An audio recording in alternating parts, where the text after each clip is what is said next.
지난주의 문맥, 지난주 말씀 또 17절에서도 보았듯이 주님께서는 너희가 서로 사랑하라고 말씀하셨어요. 그렇죠? 너희가 서로 사랑하라고 말씀하셨는데 지금 18절부터 21절의 내용을 보면 너희가 서로 사랑하라는 말씀 뒤에 나오는 이야기는 뭐예요? 세상은 너희를 미워한다. 세상은 너희를 미워할 것이다. 그러니까 세상은 너희를 미워하는 것이 당연한 이치다. 그러므로 너희는 서로 사랑하라. 그러니까 세상이 우리를 미워할 건데 우리끼리도 서로 미워하면 되겠습니까?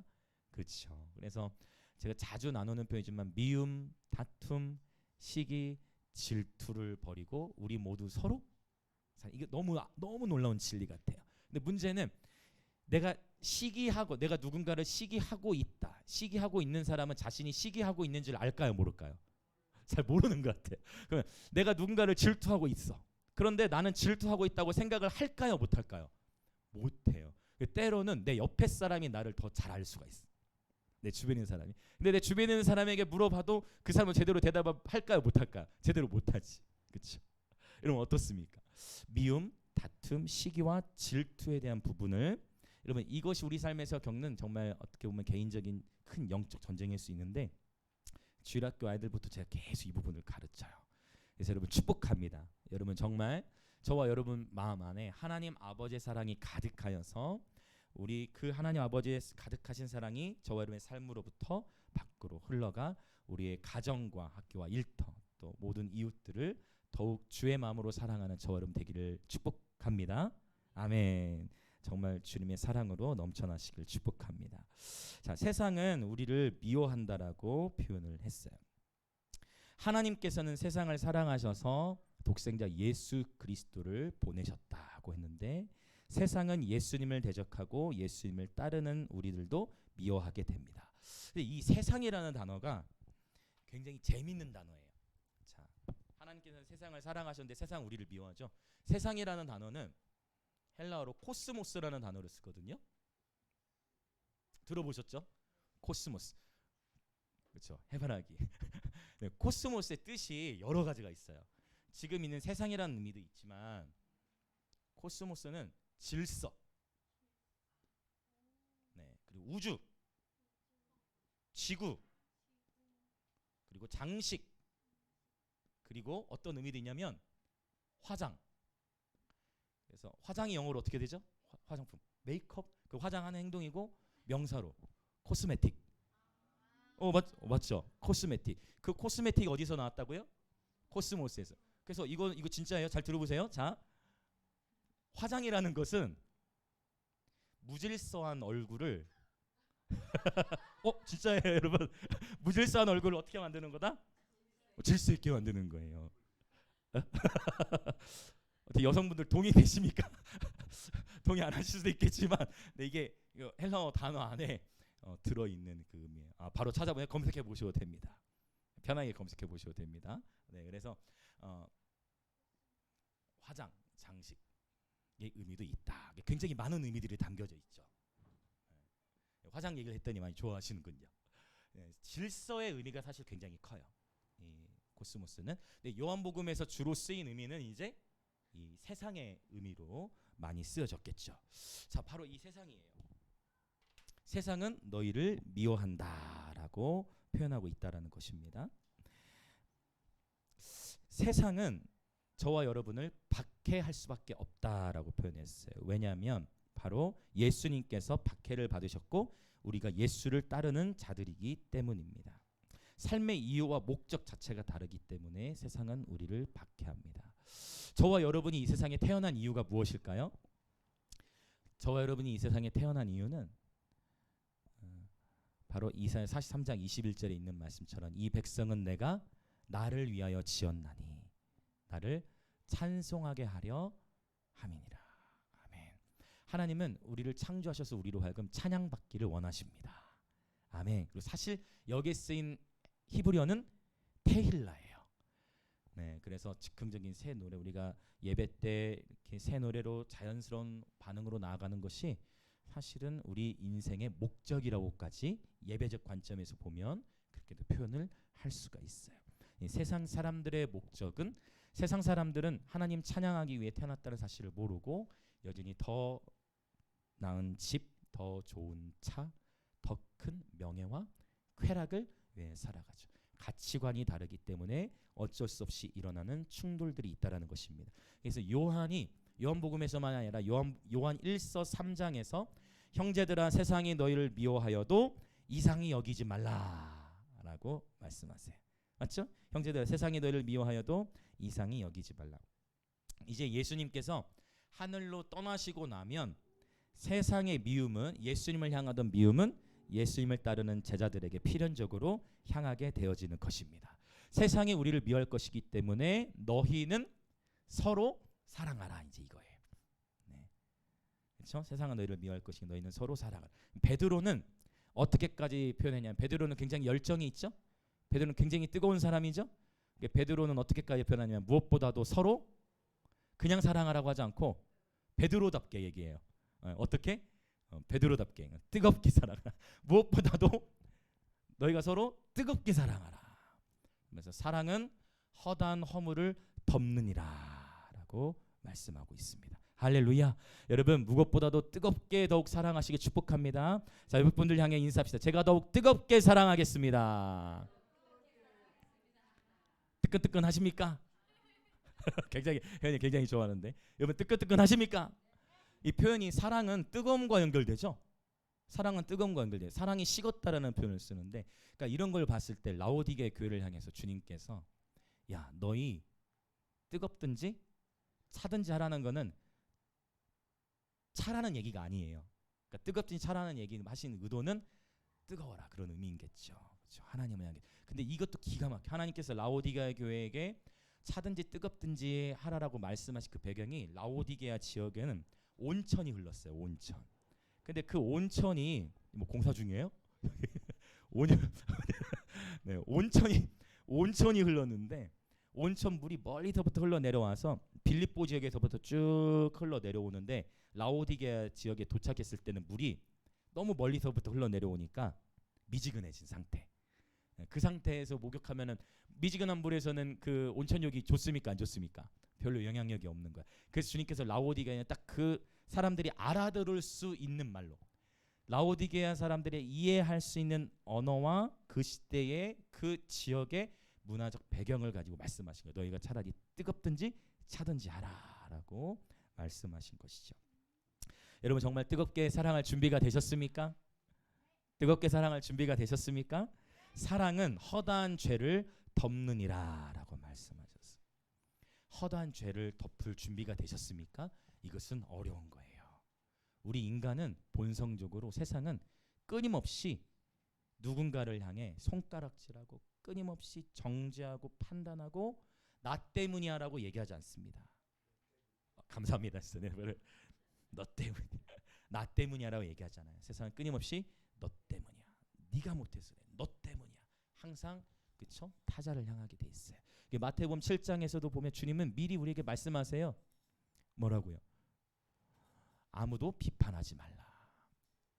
너희 눈 안에 뭐가 있어요? 들보는 기둥이에요. 네 눈 안에 있는 들보를 먼저 제한 후에 형제에게 있는 뭐를 제하라? 티끌. 근데 우리는 반대로 봐. 내가 하는 실수는 티끌. 내 옆에 지체가 하는 실수는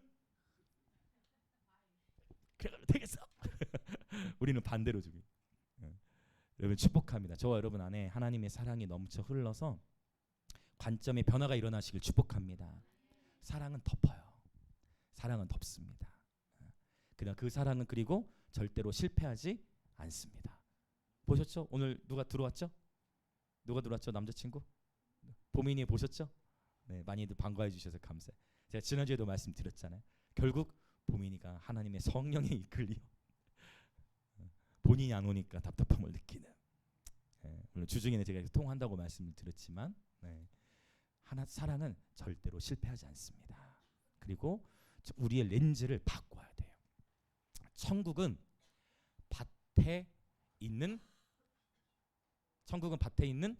쓰레기라고 하지 않으셨어요. 천국은 밭에 감추인 보화라고 하셨어요. 밭에 농사를 지으신 분 아실 거예요. 밭에 있는 여러분 쓰레기는 누구나 보고 아주 잘 보이죠. 그러나 천국이라는 것은 쓰레기가 아니에요. 천국은 그 반 안에 감추어져 있어요. 그 마음밭 안에 감추어져 있는 그 보화를 캐내어 주는 것이 천국의 문화입니다. 아멘. 이것이 예언이에요, 사실. 그 사람 안에 부르심을 그렇죠? 일깨워 주는. 옆에 계신 분들이 인사합시다. 제가 더 잘 섬기겠습니다. 한 번 더 인사하면 당신 안에 있는 천국이 큽니다. 아멘. 아주 큽니다. 감사해요. 사실은 천국 하면은 하늘에 있는 개념으로 얘기하지만 누가복음에서는 누가가 어떻게 표현합니까? 누가복음에서는 하나님의 나라가 여기 있다 저기 있다 할 것이 아니라 너희 안에 있느니라라고 말씀하게. 감사하게도 여기서는 천국이라고 표현하지 않고 어떻게 표현을 했어요? 하나님의 나라라고 표현해요. 천국은 헤블리라는 단어를 쓰잖아요. 그래서 여기서 하나님의 나라라는 표현을 써서 또 언급을 했어요. 사실 같은 의미겠죠. 여러분 하나님의 나라가 저와 여러분 안에 있습니다. 저와 여러분 삶 안에 하나님 나라가 있습니다. 그리고 이렇게 함께 모인 공동체가 곧 하나님의 나라입니다. 여러분 주님의 평안을 누리고 계십니까? 지금 주님의 기쁨을 누리고 계십니까? 우리가 지금 하나님의 뜻을 향하여 나아가고 있습니까? 네, 이것이 하나님 나라의 3요소. 하나님의 나라는 먹는 것과 마시는 것에 있는 것이 아니요 하나님의 나라는 오직 성령 안에 있는 의와 평강과 희락이니라. 이 세 가지가 하나님 나라의 3요소입니다. 축복합니다, 여러분. 자, 그래서 세상은 저와 여러분을 미워할 것이지만 우리가 서로 사랑함으로 극복해 나가라라고 주님께서는 제자들에게 권면하고 계신 것입니다. 자, 우리 이 말씀을 보면은요. 지금 세상이 너희를 미워한다 했는데 여러분 주라는 표현 헬라가 좀 나오네요. 자, 주라는 표현은 퀴리오스라는 단어를 써요. 퀴리오스라는 단어인데 이 단어는 또 흥미로운 것이 원래 이 퀴리오스라는 단어는 로마 황제들에게 쓰던 칭호였어요. 그래서 요한복음이 기록됐을 당시의 황제는 도미티안 황제라고 해서 로마 역사상 많이 박해했던 황제들, 극심하게 박해했던 황제들이 몇몇 있는데 대표적으로 두 황제가 있어요. 네로 황제가 있고 그 다음에 이 도미티안 황제가 있어요. 그래서 제가 믿기로는 요한계시록의 박해는 네로 황제 때의 박해, 그리고 요한복음의 시대의 박해는 도미티안의 황제로 저는 이해를 하고 있는데요. 황제들에게 붙여졌던 칭호였고 당시에 황제들이 백성들에게 엄청난 혜택을 줬어요. 자, 여러분 로마 하면 뭐가 떠오르세요? 비단길. 들어보셨죠? 로마, 팍스 로마나. 로마가 길을 깔았죠. 길을 놓았어요. 전 세계 어디든 어디로 통한다? 로마 길. 그렇죠? 로마로 통한다. 그래서 로마로 길을 냈어요. 전 세계적으로. 로마가 계속 소아시아 지역에도 계속 경제적 혜택을 주는 거예요. 여러분 누군가가 경제적 혜택을 계속 주면 좋아요, 안 좋아요? 당연히 백성들은 그걸 좋게 느끼죠. 경제적 혜택을 계속 황제가 뿌리니까 그 지역에 사는 사람들은 황제를 어떻게 하느냐? 오, 퀴리오스 우리의 주인이다. 와, 이렇게 되는 거예요. 그래서 1세기 당시에는 황제 숭배 사상이 강력했어요. 요한계시록 13장에도 보면은 그 황제를 숭배하지 않는 자들에게는 어떻게 한 거냐면 매매를 하지 못하게 하는 그런 배경이 있어요. 그래서 길드라고 들어보셨어요? 길드, 협동조합. 1세기 당시 그래서 황제를 숭배하지 않으면 그 길드에 껴주질 않았어요. 황제에게 제사를 드려야 되고 황제에게 바쳐야 돼. 그걸 껴주지 않아. 그러니까 사람들이 그러면은 내가 가난하게 되고 못 살게 되잖아요. 그러니까 그 길드에 당연히 끼게 되어지는 거죠. 어떻게 보면 오늘날에도 우리가 돈을 선택해야 되느냐 아니면 진리를 선택해야 되느냐 이런 기로들이 인생을 살아가면서 마주할 때들이 있으실 거예요. 그때마다 진리를 선택하시기 축복합니다. 좁은 길, 넓은 길이 아니라 많은 이들은 넓은 길을 갈 겁니다. 다수결은 진리가 아닙니다. 생명으로 인도하는 그 길은 좁고 길이 좁을 뿐만 아니라 협착하기 때문에 통과하기가 어려울 수도 있어요. 그러나 그 길 끝에는 길과 진리와 생명이라 말씀하신 것처럼 그 끝에 그리스도의 생명이 있는 것입니다. 네. 그래서 이 1세기 당시 때부터 계속 사람들의 도전은 뭐냐? 황제들을 섬기는데 그리스도인들은 누구를 주라고 지금 선언하는 거예요. 그리스도인들은 예수는 주. 예수 그리스도 예수는 주 하나님의 영으로 경배드리리. 아멘. 이 표현을 1세기 당시에 누구에게만 썼다고요? 원래 로마 황제에게만 원래 썼는데 그리스도인들이 이제 누구에게 쓰기 시작해? 이거를 예수님이 주시라고 고백하는 거예요. 그러니까 1세기 당시에 살던 그 모든 사람들이 기독교인들을 미워하게 되는 거예요. 이러한 배경이 담겨져 있습니다. 그리스도라는 단어는 뭐예요? 헬라어로 그리스도는 히브리어로 메시아라는 의미죠. 이것도 마찬가지.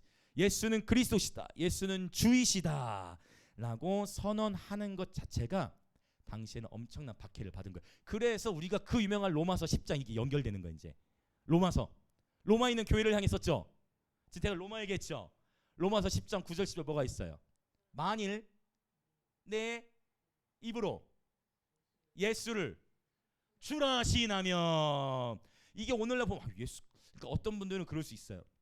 영적 기도 한다고 그게 다가 아니다 얘기하시는 분들도 있지만, 사실 로마서 10장에서 표현은 만일 내 입으로 예수를 주라 시인한다, 이것은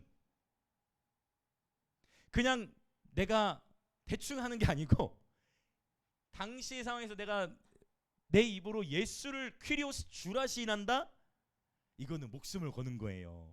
경제적 타격이 바로 오는 거예요. 그것을 감수하고 주님을 따르겠다는 거예요. 그런 맥락 안에서 로마서 10장 9절에서 말씀하시는 거예요. 네가 만일 내 입으로 예수를 주로 시인하면 또 하나님께서 그를 죽은 자 가운데 살리신 것을 네 마음에 믿으며 무엇을 받으리라? 구원을 받으리라. 그래서 입으로 표현하는 것은 매우 중요합니다. 할렐루야. 입으로 표현하는 것은 중요해요. 그래서 예배 때도 자꾸만 어떻게 해요? 선포.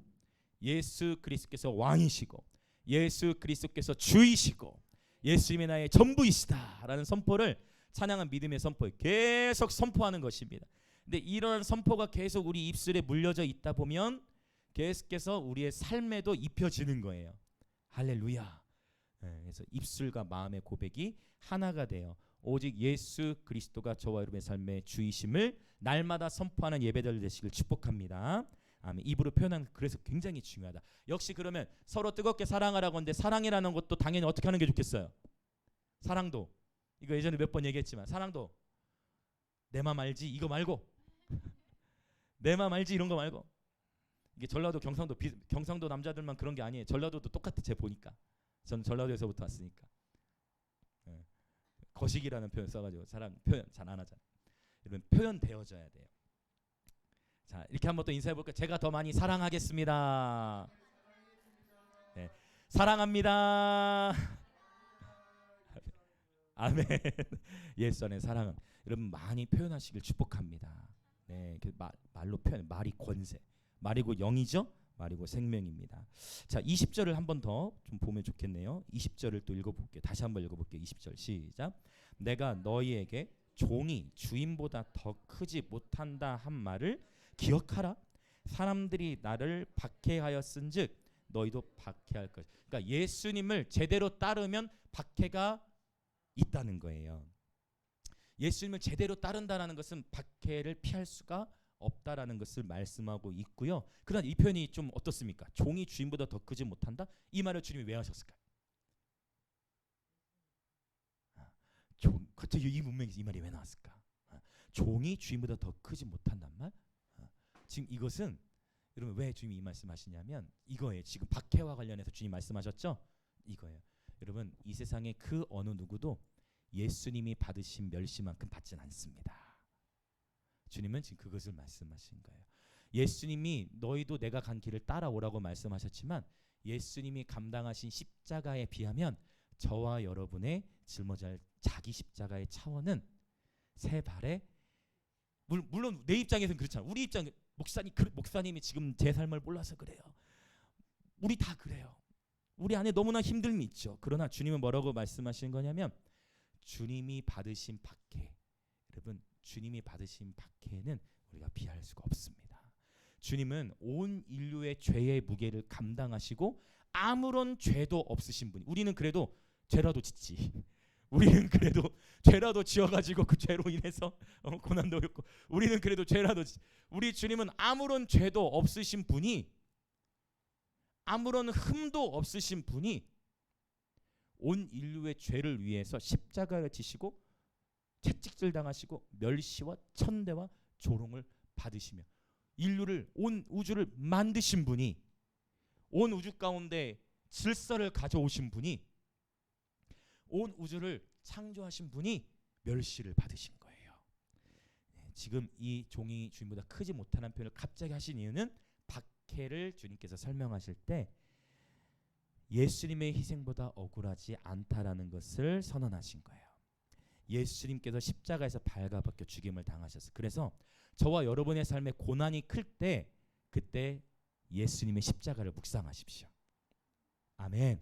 저와 여러분의 삶에 관계적 어려움, 재정의 어려움, 여러 다양한 어려움들이 있으실 때 예수님을 묵상하십시오. 특별히 예수님의 십자가를 묵상하십시오. 그리고 예수님이시라면 어떻게 행하셨을까? 예수님이시라면 어떤 선택을 하셨을까를 묵상하십시오. 의외로 쉽게 답을 얻으실 수 있습니다. 자, 21절 또 읽어보겠습니다. 그러나 사람들이 내 이름으로 말미암아 이 모든 일을 너희에게 하리니 이는 나를 보내신 이를 알지 못함이라. 자, 예수님이 떠나신 이후에 예수의 이름으로 말미암아 계속해서 우리를 박해한다는 거예요. 그러니까 이것은, 여러분, 세상은 원래 그래요. 세상은 편가르기를 합니다. 세상은 편가르기를 하죠. 자, A와 B와 C 세 사람이 있다고 칩시다. 원래 A, B, C 세 사람이 다 관계들이 좋았는데 A와 B가 다퉜어. 싸웠어. A하고 B하고 다퉜어. A하고 C하고는 원래 문제가 없었는데 A하고 B하고 좀 심하게 다퉜어. 근데 B하고 C하고 소통이 일어났어. 그러면 A는 또 누구까지도 싫어하게 될까요? 맞죠? C와도 C 내 편이 아니었어 하고 갈라지는 게 세상 가운데에서 있는 그러한 문화예요. 우리도 역시 그러진 않는지, 혹시 성도의 교제 가운데, 나눔 가운데에 편이 갈라지지는 않는지 우리 스스로를 돌아봐야 할 필요가 있을 것 같습니다.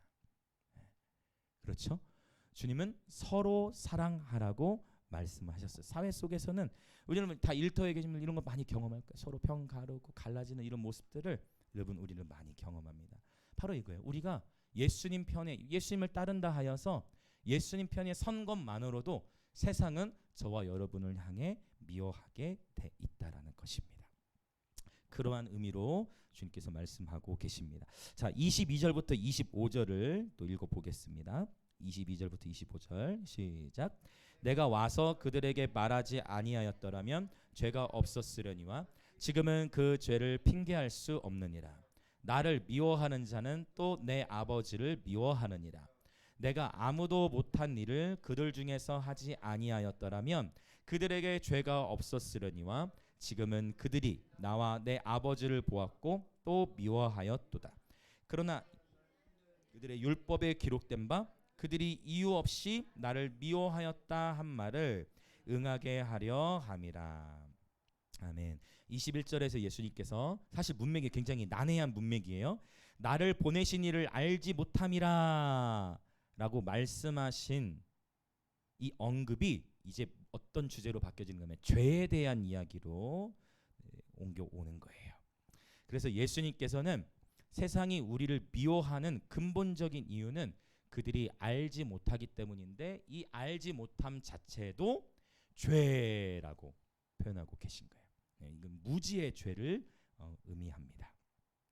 예수님께서 오신 것은 너무나 큰 특권이고 감사한 일인데 이제 너희가 예수를 알게 되었으므로 너희에게는 책임이 따른다는 거예요. 예수님을 아는 것은 특권인데 이제 예수님을 안 자로서 우리에게는 책임이 따른다라는 것이죠. 자, 예수님을 계속해서 보면 예수님을 미워하는 자는 하나님 아버지를 미워한다라고 말씀하고 있어요. 예수님을 미워하는 자는 하나님 아버지를 미워한다. 예수의 이름은 하나님 아버지께서 주신 것입니다. 그래서 예수의 이름 때문에 예수님과 예수님을 따르는 자들을 박해하는 것은 예수님 안에 계시는 하나님 아버지를 거절하는 것입니다. 아멘.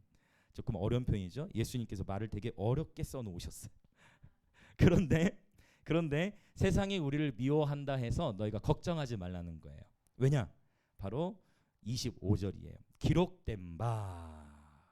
즉 세상이 우리를 미워하는 것은 피할 수 없는 것이 아니고 세상이 우리를 미워하는 것은 성경에 기록된 예언이라는 것이에요. 그리스도인과 세상에서의 충돌은 피할 수 없는 내용이다라는 것입니다. 세상의 미움은 하나님의 계획을 방해하지 못합니다. 한번 같이 선포해 보실까요? 세상의 미움은 하나님의 계획을 방해하지 못합니다. 아멘. 아멘. 그래서 이제 우리가 할 일은 뭐냐면 여러분이 오해를 받고 박해를 받고 미움을 받을 때에 나도 똑같은 세상의 방식으로 미워하고 내가 하나를 잃었으니 너도 하나 잃어야 돼가 아니라 세상이 우리를 박해할 때 우리는 예수님이 하셨던 것처럼 그 원수를 박해하는 자를 위하여 기도하고 축복하는 예배자의 정신을 갖는 것입니다. 아멘. 이것이 성숙한 그리스도인의 모습인 줄 믿습니다. 그리고 이렇게 세상을 향해서 축복과 사랑의 마음으로 나아갈 때 세상은 예수께로 돌아올 수 있는 길이 열려지게 되는 것이지요. 미움은 언제나 실패하지만 사랑은 언제나 성공함을 믿습니다. 긍휼은 심판을 이기고 자랑함을 선포합니다. 우리 옆에 계시면 한 번 더 인사합시다. 긍휼은 심판을 이기고 자랑합니다. 아멘. 여기 심판 단어가 크리노, 또 계속 반복된 이야기예요. 지금 크리노, 판단, 정죄를 의미하는 거예요. 계속 여러분 이걸 극복해야 돼요. 여러분 우리의 시야 렌즈가 바뀌어지시길 축복합니다. 자, 또 인사합시다. 천국의 렌즈를 지닙시다. 너무 중요해요. 여러분 자, 더 인사합시다. 쓰레기 보지 말고 보화를 발견합시다.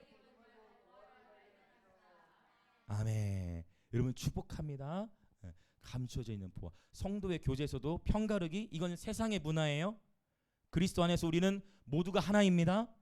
아멘. 성령께서 이 말씀을 저는 오늘 풀어주신다고 믿어요. 우리는 모두를 사랑하는 것입니다. 그리스도 안에서 우리는 하나인 것입니다. 어찌 보면 신앙 색깔의 컬러가 다를 수 있어요. 기도하는 방식이 다를 수 있어요. 표현 방식이 다를 수 있어요. 심지어 방언도 다르잖아요. 방언조차도 다르잖아요. 그렇죠? 방언 소리 똑같습니까? 다 다양한 모습으로 나타나요. 하나님은 이 통일성과 다양성, 예수 안에서 다양성을 풀어주세요. 그런데 이거예요. 기도 소리도 방언 소리도 다양한 소리가 막 올 때 얼마나 아름다운지 몰라요. 하모니. 공동체 안에는 다양한 성향의 다양한 사람들이 있어요. 그 모든 사람들이 누구에게 정렬되는 거예요? 예수 그리스도께 정렬되는 것입니다. 함께 우리가 뭐해요? 버무러져 가는 거예요. 그래서 나와 다른 성향, 나와 기도의 방식이 다르고 나와 뭐 조금 신앙의 색깔이 그동안 여러분 우리가 수십 년 인생을 우리 오래 살아 오셨잖아요. 수십 년 신앙생활 하다가 처음 만나고 몇 주 만나면 당연히 어색함이 있을 수도 있고 기도하는 방식이 다르고 그동안 들었던 메시지가 다른데 이제 합쳐지고 있는데 시간이 걸릴 수 있는 거예요. 자, 이번엔 이렇게 인사합시다. 저를 더 많이 기다려 주세요. 아무도 오해하지 않게 한 번 더. 저를 더 많이 기다려 주세요. 또 합시다. 제가 아직 공사 중입니다. 그러니까 자꾸 이렇게 되면 아무것도 문제될 게 없어. 그러니까 네 잘못이 하면 문제가 항상 되는데, 자, 또 합시다. 제가 잘못했습니다. 얼마나 좋아요. 자, 또 합시다. 제가 죄송합니다. 얼마나 좋아요. 이게 그러니까 쉬운 것 같네. 기름 부음 많이 선 쉽지. 그러나 이게 이제 평소에 되어져야 돼. 그러니까 이게 쉬운데 어려울 수도 있어요. 왜? 한번 우리의 감정이 묶여지면, 한번 생각에 묶여져서 그게 견고한 진이 형성이 되면 이게 이제 꼬리에 꼬리를 물고 이제 나도 모르게 아까 말씀드린 것처럼 미워하는 사람은 내 안에 미움이 있는지를 잘 몰라요. 시기와 질투하는 사람이 내 안에 시기와 질투가 있는지를 잘 모른다는 거예요. 그래서 우리는 늘 이 하나님의 말씀의 빛 앞에 조명하심을 받아야 되는 것입니다. 여러분 저는 너무 여러분 정말 더 크게 고백해 주셔서 얼마나 감사한지 몰라. 여러분 정말 성숙한 믿음의 증인들이신 거예요. 맞죠? 한 번 더 우리 더 담대하게 할까요? 제가 아직 공사 중입니다. 아무것도 문제될 게 없어. 자, 지금 들으셨어요?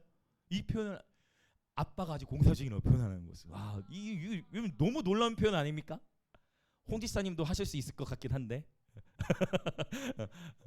이 아빠가 자녀에게 아빠가 아직 공사, 여러분 이런 표현 너무 여러분 은혜가 넘치는 것 같아요. 너무 귀한 아버지신 것 같아요. 여러분 축복합니다. 네, 그렇죠? 우리 자신 스스로를 더 낮추는 거예요. 그래서 우리 삶에 있는 수많은 갈등과 관계 문제들이 내가 더 겸손하면 해결될 때들이 의외로 많아요. 겸손은 언제나 승리를 보장합니다. 여러분 축복합니다. 교만은 패망의 선봉이요, 겸손은 존귀의 앞잡이니라라고 말씀하셨어요.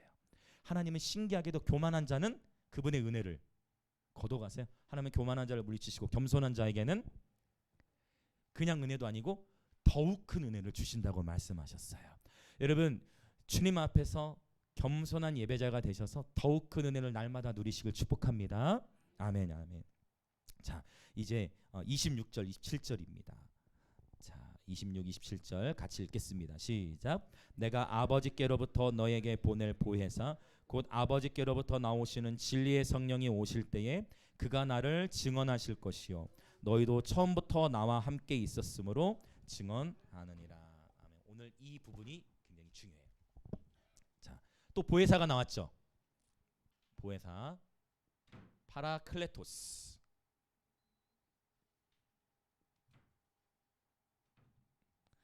파라클레토스 보혜사 뜻 기억하십니까? 보혜사가 어떤 뜻이 있었죠? 보혜사, 네, 돕는 자, 네, 위로자 나왔고 그다음 또 네, 변호사. 성령님은 저와 여러분을 돕는 분이십니다. 성령님은 저와 여러분을 위로하는 분이시고 성령님께서 저와 여러분을 변호해 주십니다. 그래서 성령님과 여러분 함께 동행하는 삶의 여정을 살아가는 가운데에 굳이 내 삶을 많이 변호하려 하지 않으셔도 돼요. 한도 끝도 없는 것 같아요, 변호라는 거는. 그런데 때로는 오해가 있을 때도 있잖아요. 억울할 때 있죠. 억울할 때 있어요. 그렇죠. 인생을 살아가다 보면. 그런데 성령님께서 때를 따라 변호해 주시고 풀어 주시더라고요. 제가 다음 주에 서울 일정이 그냥 결혼식 때문만이 아니고 여러 저는 어떤 일들이 있어요. 제가 더 축복하기 위해서. 네, 그래서 웬만해서는 제가 뭐 결혼 장례식 있어도 토요일 날 잘 안 나. 저 거리 예배가 항상 우선이었던 거 아마 아실 겁니다. 제가 12년째 거리에서 예배하고 있잖아요. 그렇죠? 네. 그래서 다 바로 여러분 성령께서 우리를 변호해 주세요. 여러분 축복합니다. 혹시 여러분이 지금의 인생의 계절 가운데에 억울한 누명 또는 오해를 통과하고 계신 분들이 계시다면 여러분 성령님께서 여러분을 변호하십니다. 성령님께서 여러분을 직접 변호해 주실 것입니다. 아멘. 이 파라클레토스인데요. 오늘 여기 이 세 가지에서 하나 더 나왔어요. 뭐가 나왔냐면 이건 이제 헬라어로 지금 본 의미예요. 헬라어로 본 의미고 어떻게 말씀하셨냐면 내가 너희에게 아버지께로부터 너에게 보낼 보혜사 곧 아버지께로부터 나오시는 뭐라고 표현했죠? 진리의 성령. 진리의 성령이 오실 때 그가 나를 뭐 한다 하셨어요? 증언한다 해서 그래서 증언이 나왔는데요. 성령의 증언. 그런데 26절은 성령의 증언인데 27절 다시 읽어봅시다. 27절 시작. 너희도 처음부터 나와 함께 있었으므로 증언하느니라. 성령의 증언이 있고 제자들의 증언이 있어요. 성령은 어떻게 증언하시죠? 제가 계속 이렇게 본문 안에 추적해 가는 거예요. 이런 식으로 성경을 풀어나가면 이단에 빠질 염려가 없어요. 제가 계속 이렇게 흐름을 가는 거예요. 성령의 증언과 제자들의 증언, 이 둘은 다른 게 아니에요.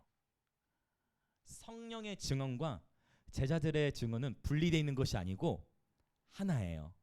그래서 성령께서 제자들을 통해 증언케 하시는 거예요. 세상의 사람들은 성령님을 봅니까? 세상에 하면 성령을 볼 수 없죠. 세상의 사람들은 누굴 보는 거예요? 우리를 보죠. 저와 여러분을 보는 거예요.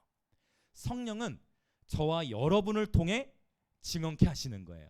그래서 사도행전 1장에 보면 오직 성령이 너희에게 임하시면 너희가 권능을 받고 예루살렘과 유대와 사마리아 땅끝까지 이르러 내 증인이 되리라.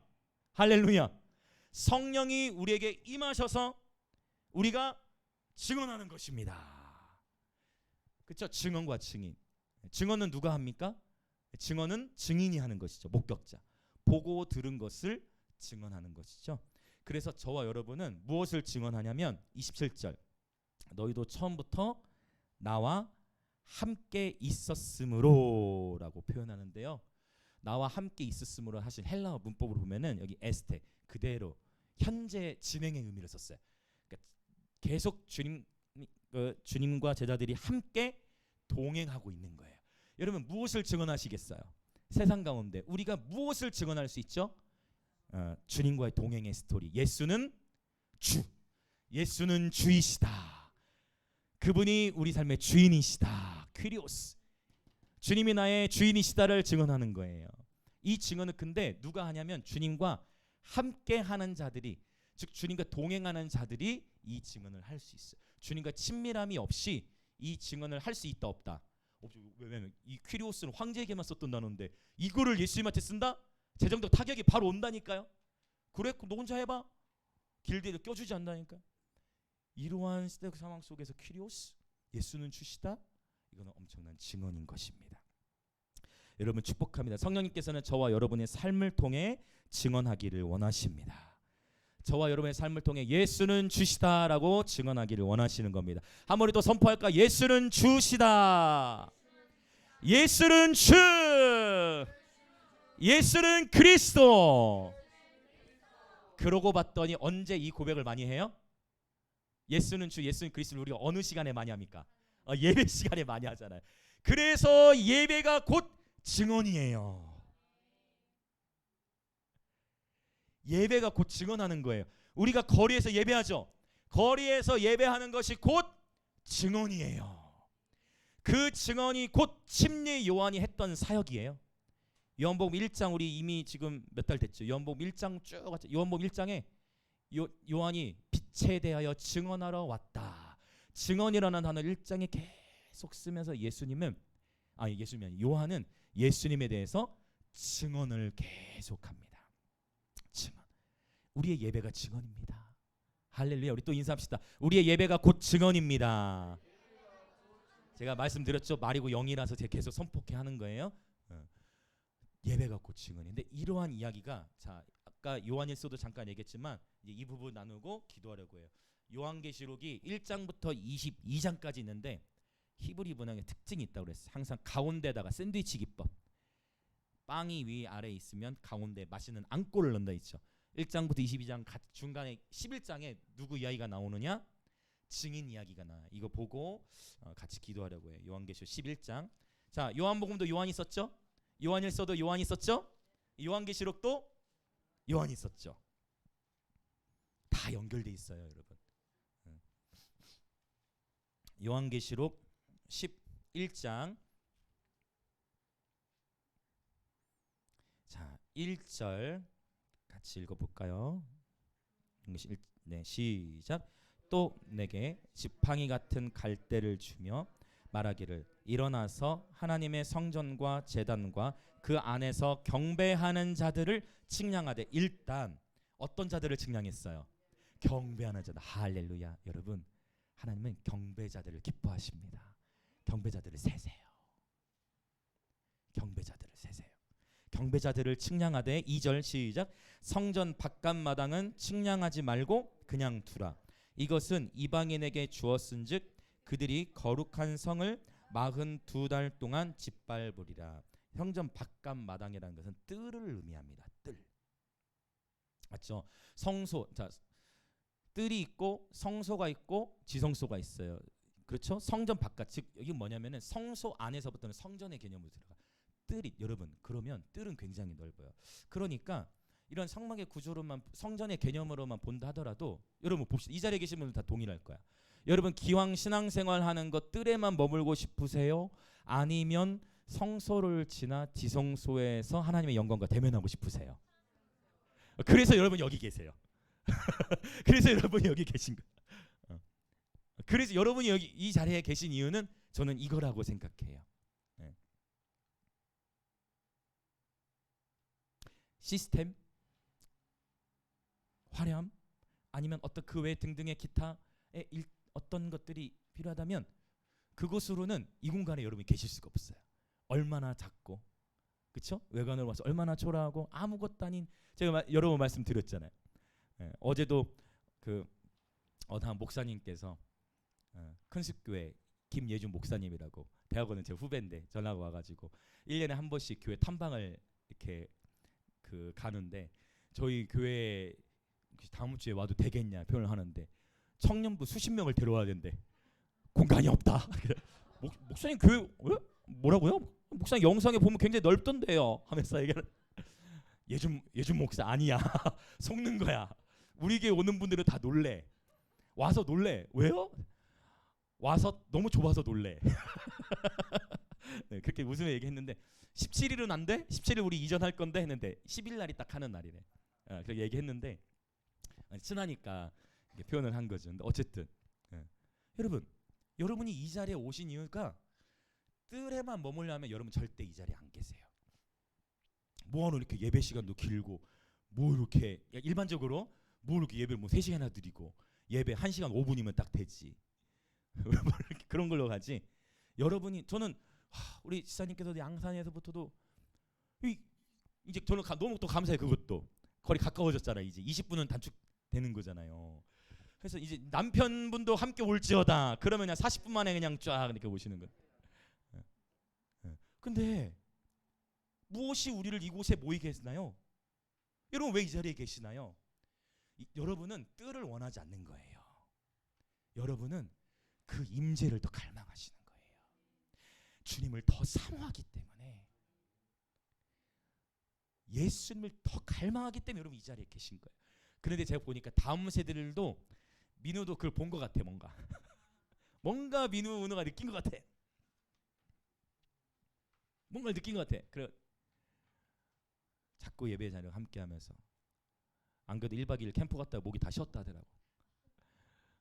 뭔가를 느낀 것 같아요. 야, 제가 늘 나눴던 표현, 우리에게 하나님 보여주신 한 영혼 한 영혼, 이들이 나의 비전이다 얘기하면서 늘 세워가는 영역 가운데에 여러분이 이 자리에 오신 이유, 그것이 부르심이죠.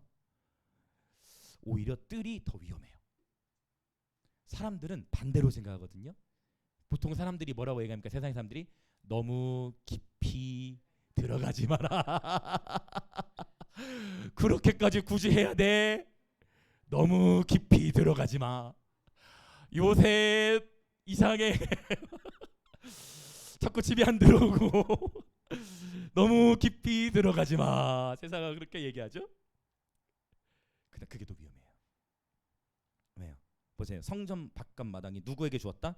이방인에게 주었은즉 그들이 거룩한 성을 42달 동안. 이 42달의 표현은 1260일, 또 한때와 두때와 반때, 뭐 이게 다 연결되어 있는 그런 묵시문학적인 표현인데요. 나중에 다 나눌 시간들이 있을 거예요. 자, 어쨌든 오히려 뜰이 더 위험하다. 할렐루야. 반대로 생각하십시오. 뜰이 더 위험해요. 지성소가 안전하다. 그분의 임재. 여러분 어제 금요일에 제가 하나님 막 기독해 하시는데 하나님이 계시를 주시더라고요. 아, 그렇구나. 이 눈에 아무 증거 아니 배어도 주님의 임재가 증거구나. 할렐루야. 이 눈에 아무 증거 아니 배어도 주님의 임재가 증거구나. 나 그 말씀을 하나님 주신 너무 많은 기쁨이 막 샘솟게 하시는 거예요. 할렐루야. 자, 더 볼까요? 자, 뜰보다 성전 안이 더 안전합니다. 축복하며 여러분은 지극히 안전한 곳에 계시는 줄 믿습니다. 할렐루야. 우리는 어떠한 크기나 화려함을 추구하지 않고 여러분은 주님의 임재를 향한 목마름으로 나오신 분들이십니다. 주님께서 영원한 생명수 샘물로 여러분의 삶과 여러분의 자녀들의 삶을 충만케 하실 것입니다. 할렐루야. 저도 그 생수의 강을 더 원합니다. 할렐루야. 그 생수의 강을 더 원합니다. 아멘, 아멘, 아멘. 그리고 우리는 눈으로 보게 될 것입니다. 우리의 자녀 세대들이 대한민국과 열방 가운데 나아가 증언하는 것을 보게 될 것입니다. 무엇으로 증언합니까? 예수는 주시다.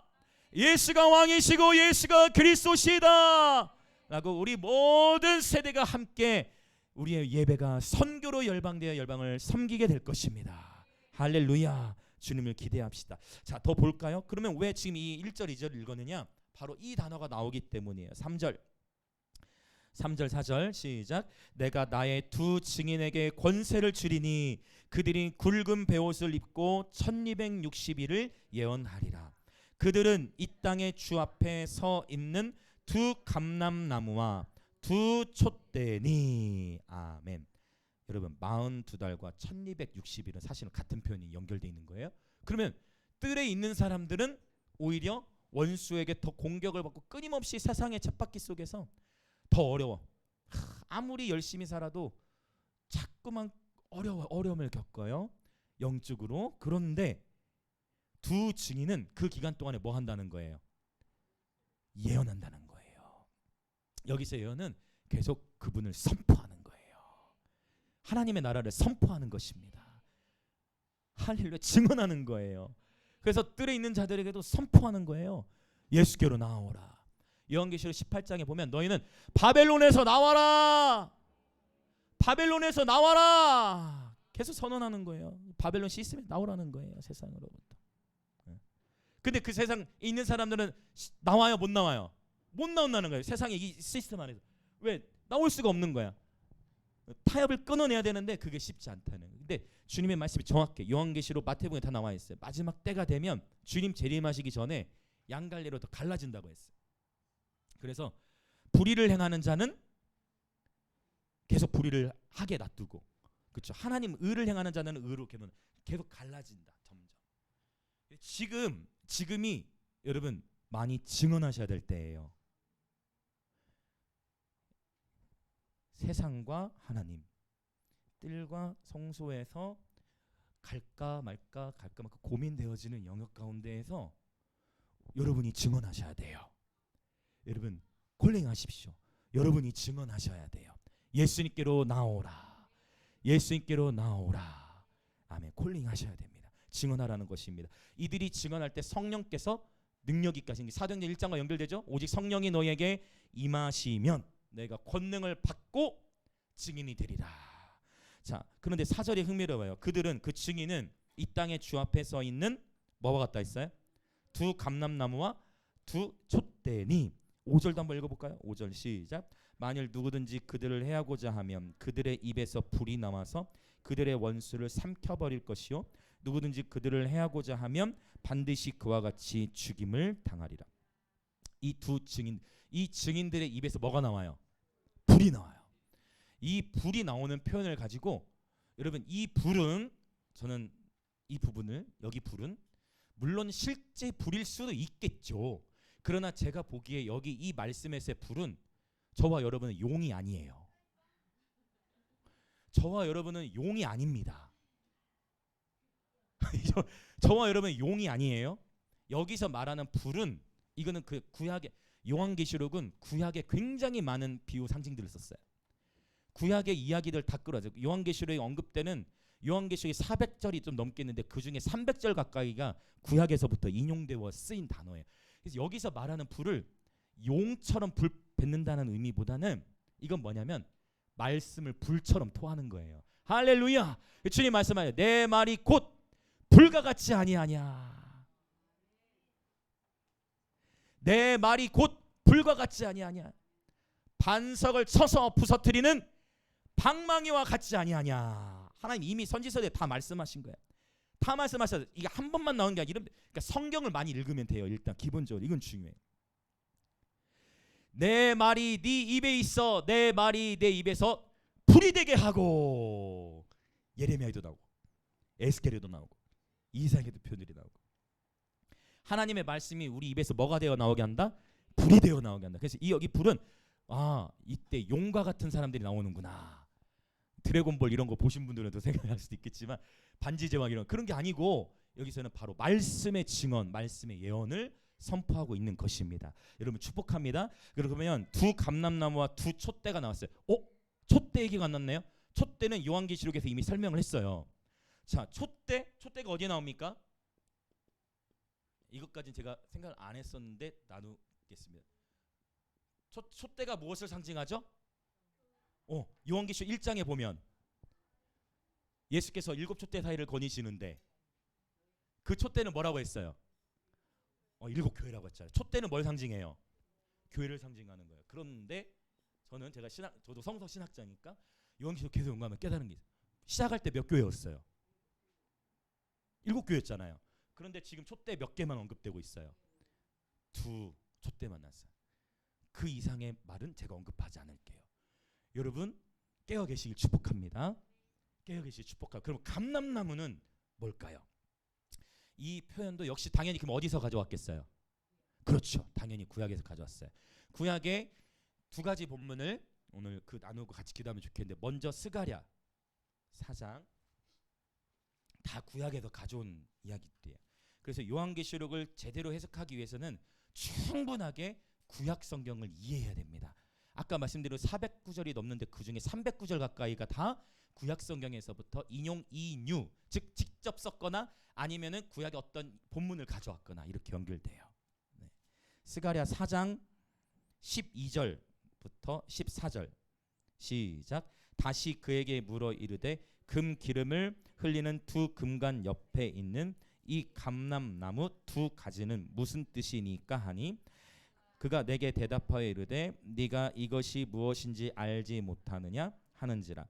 내가 대답하되 내 주여 알지 못하나이다 하니 이르되 이는 기름 부음 받은 자 둘이니 온 세상의 주 앞에 서 있는 자니라. 아멘.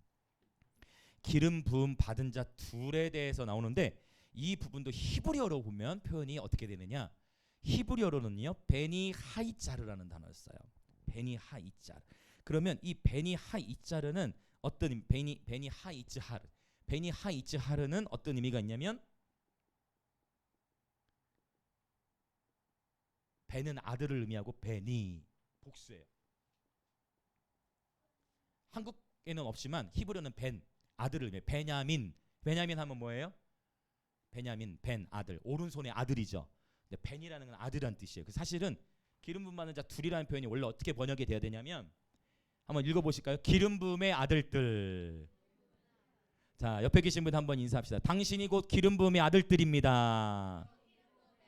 성경에서는 딸들에게도 하나님의 아들들이라는 표현을 씁니다. 자녀들이라는 의미겠죠. 한 번 더 우리 인사하실까요? 당신이 곧 기름 부음의 아들들입니다.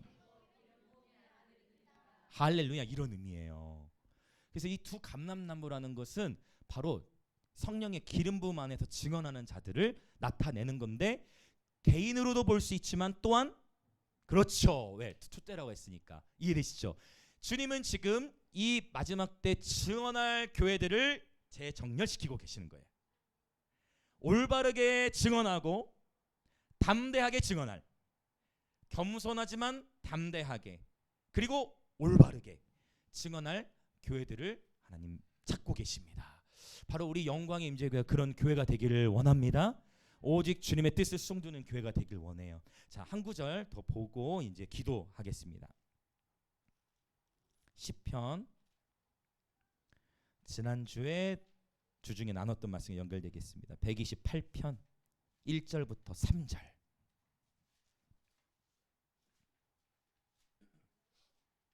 이 말씀 나누고 같이 기도하겠습니다.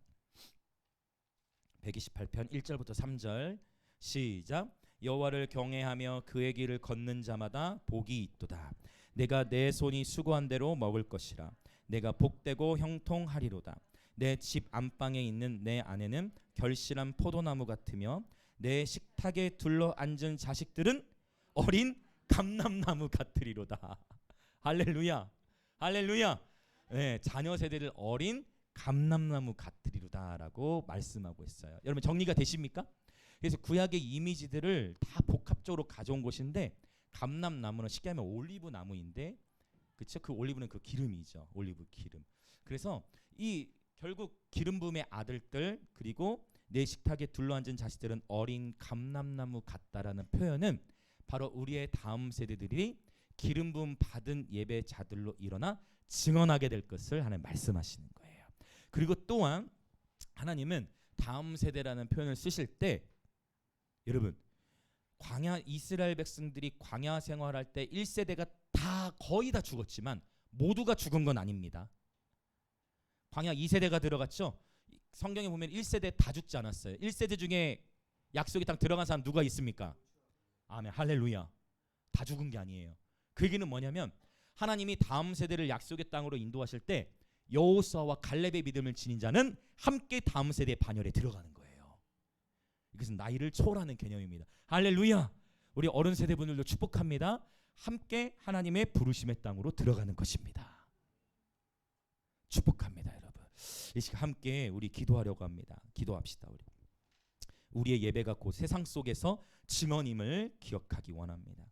저와 여러분이 증언해야 되지만 또한 우리의 자녀 세대들을 하나님께서는 기름의 아들들로 세워가기를 원하시는 것입니다. 저와 여러분이 세상의 증인으로 일어날 뿐만 아니라 우리의 자녀 세대들이 세상의 증인으로 일어나도록 우리는 기도해야 됩니다. 세상은 우리를 미워한다 했어요. 성경에 이미 예언되어 있고요. 그러나 주님은 두려워하지 말고 걱정하지 말라고 말씀하십니다. 세상은 우리를 미워합니다. 세상이 우리를 미워할수록 우리는 서로를 더욱 뜨겁게 사랑해야 합니다. 사랑은 절대로 실패하지 않습니다. 그리고 우리가 예배를 통해서 증언하되 우리만이 아니라 우리의 자녀 세대들이 기름의 아들들로서 세상의 증인으로 일어나도록 해야 합니다. 여러분 힘을 내십시오. 때로는 그리스도인으로서 살아간다라는 것이 불합리함을 당하고 억울함을 당할 수도 있고 경제적 타격을 받을 수도 있지만 보혜사 성령께서 함께 하십니다.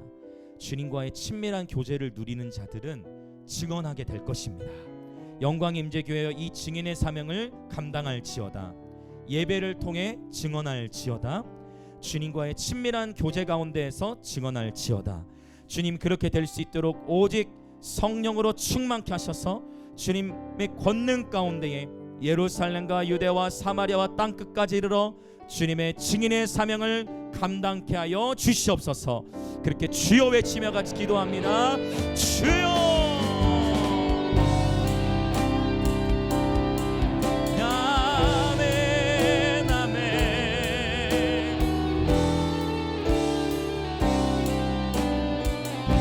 아멘 아멘 아멘 아멘 할렐루야. 오직 주의 성령을 의지하여 기도합니다. 성령님 우리의 자녀 세대들이 기름의 아들들로 일어나게 하시고 하나님 다음 세대를 부르심의 땅으로 인도하실 때에 1세대가 모두 진멸된 것이 아니라 믿음으로 반응하였던 여호수아와 갈렙도 다음 세대의 반열에 들어갔듯이 오늘 이 증인의 사명을 감당할 영광 임직의 모든 예배자들이여 영광 임직의 모든 지체들이여 증인의 사명을 취할지어다. 모두가 다음 세대의 반열에 들어갈지어다. 함께 부르심의 사명을 취할지어다.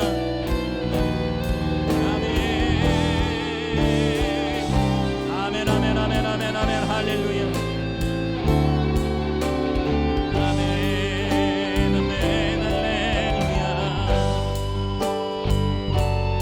오 주님 하나님을 바르게 아는 지식 안에서 하나님 사람의 전통과 장로들의 유전과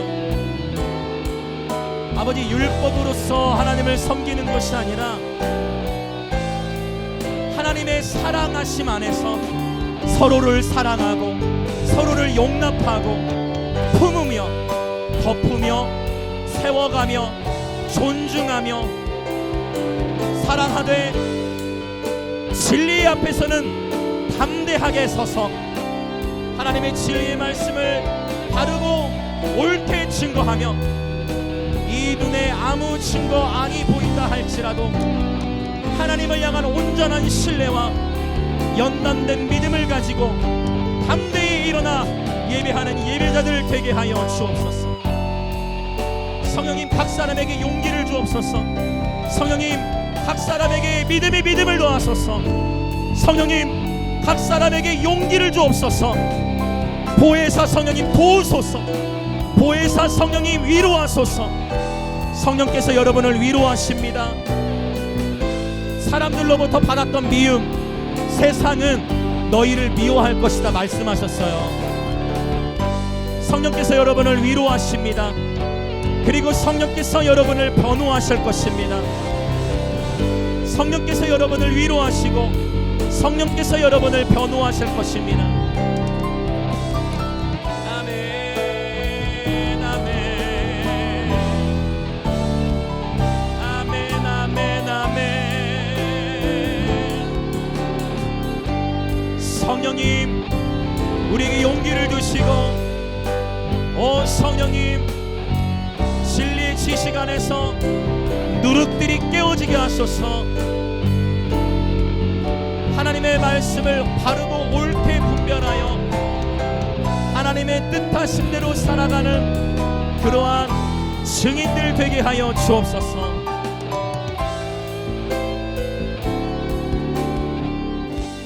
한 번 더 기도하면 좋겠네요. 이 증인이라는 단어, 마르티스라는 단어, 증인이라는 단어는 순교라는 단어와 연결됩니다. 같은 어원이에요. 마르티스, 증언, 순교, 맞죠? 예수 키리오스, 예수가 주시다라는 고백을 선언한 것은 목숨을 걸은 거예요. 여러분, 오늘 저와 여러분의 이 예배는요, 매주마다 이어진 예배를 여러분 평범하게만 생각하지 마시고 여러분 증언하는 것입니다. 저와 여러분의 예배가 곧 증언이에요. 거리에서 외치며, 여러분 사람들은 물어요. 그래서 그 거리 전도에서 당신네 교회로 몇 명이나 왔습니까? 사람들은 그거에 관심을 갖는 것 같아. 그렇게 거리 나가서 외치고 전도하면서 거리에서 예배하면서, 그래서 당신의 교회 사람들은 몇 명 왔습니까? 사람들은 그거에 관심을 갖네요. 그거는 우리의 관심이 아니죠. 근데 저는 그렇더라고요. 저는 하나님이 저를 부르신 자리에서 증언하였더니 하나님께서 여러분을 보내주셨어요. 저는 하나님이 저에게 맡겨주신 일을 했더니 하나님께서 여러분을 보내주신 거예요. 할렐루야. 하나님의 생각과 우리의 생각은 다릅니다. 우리 다시 한번 우리 기도하실까요? 여러분, 저와 여러분의 예배와 선포가 증언이에요. 당당하십시오. 당당하십시오. 할렐루야. 우리 다시 한번 기도할 때 마음껏 좀 다시 한번 이 계시의 지식을 가지고 선포합시다. 그렇구나, 예수가 주시다. 예수가 메시아 그리스도시다. 예수가 왕이시다. 누가 세상 가운데 담대히 증언하겠느냐? 바로 저와 여러분입니다. 주님, 우리의 일평생 하나님 증인으로 살아가겠습니다. 주님, 요한계시록 11장에 말씀하신 이 두 감람나무와 두 촛대의 사명을 감당하는, 그리하여 그들의 입에서 불이 나오는 그러한 주님의 사명을 감당하는 증인된 교회와 가정과 우리의 삶이 되게 하여 주옵소서. 그렇게 주여 외치며 선포하며 기도합시다. 주여.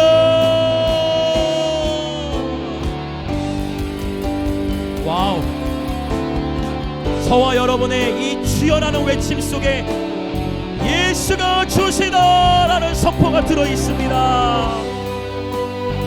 주여를 외치십시오.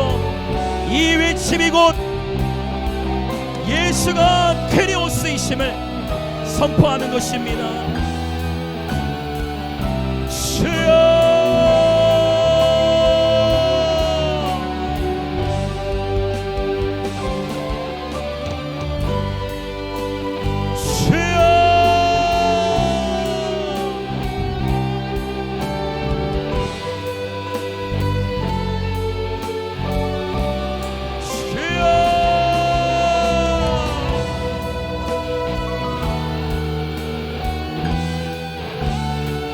증언할지어다.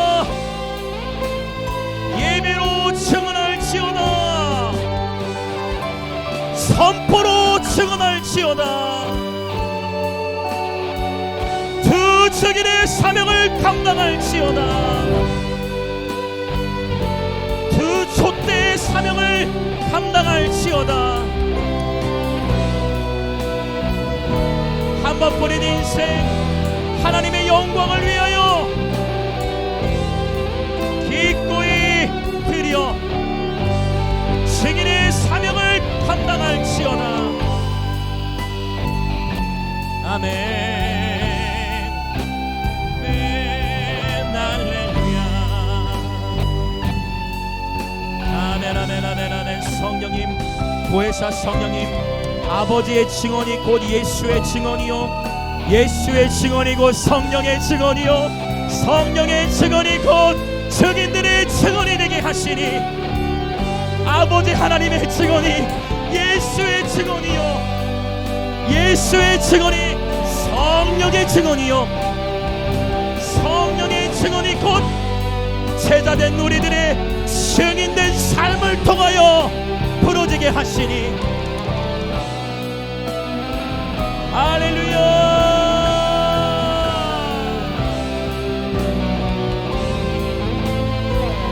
비록 우리의 삶에 수많은 박해와 어려움과 갈등과 아픔이 있을지라도 보혜사 성령께서 함께 하시어 우리에게 기름 부으시니 담대할지어다, 용기를 가질지어다,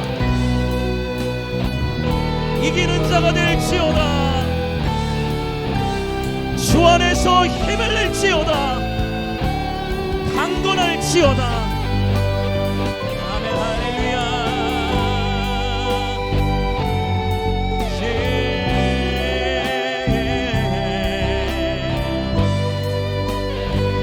아멘 아멘.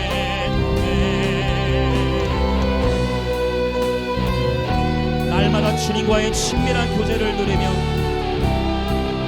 계속해서 기름 부으셔서 아버지, 우리들뿐만 아니라 우리들에게 맡겨주신 자녀들도 감람나무처럼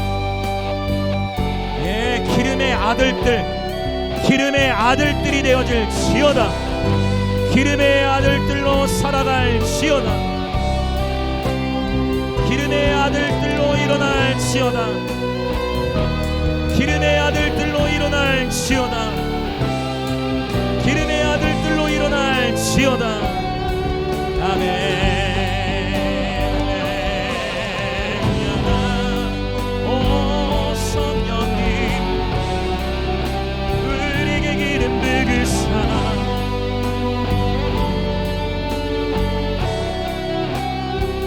신의 사명 감당케 하시네.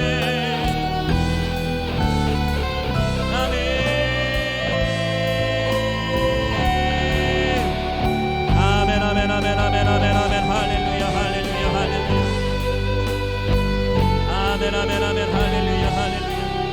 오직 성령이 너희에게 임하시면 너희가 권능을 받고 예루살렘과 유대와 사마리아와 땅끝까지 이르러 내 증인이 되리라 말씀하신 주님, 그날 밤에 주께서 바울 곁에 서서 이르시되 담대하라 담대하라, 네가 예루살렘에서 나의 일을 증언한 것 같이 로마에서도 증언하여야 하리라.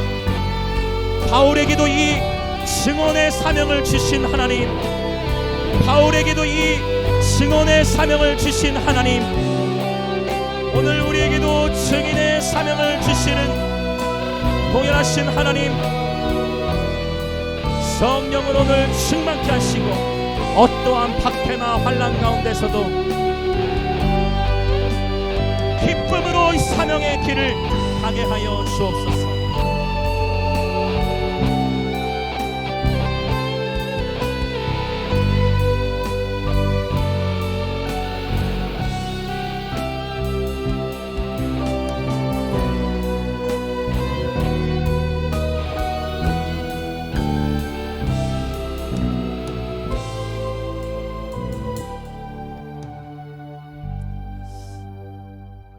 너희가 세상에서부터 미움을 받을 것은 당연하다라고 말씀하시는 주님,